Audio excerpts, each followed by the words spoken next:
Hello mga ma'am and sir! Welcome sa ating math lesson, ang Math Venture. Ako si Teacher Jen. Ngayon, pag-aaralan natin kung paano gawing improper fraction ang isang mixed number. Simple lang ito. Ang mixed number ay binubuo ng isang buo at isang fraction.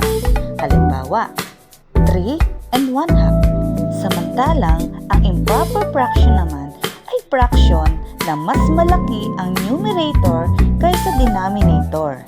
Halimbawa, 7/2. Ang halimbawang fraction natin dito ay 3 and 1/2. Ngayon, gagawin natin itong improper fraction. Mayroon tayong tatlong hakbang. Step 1, i-multiply ang denominator sa whole number. 2 times 3 is equal to 6.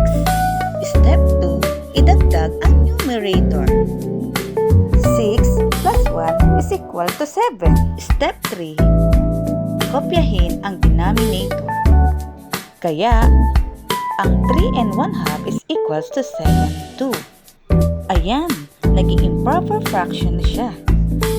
O diba, napakadali lang? Tandaan, multiply, add, and copy.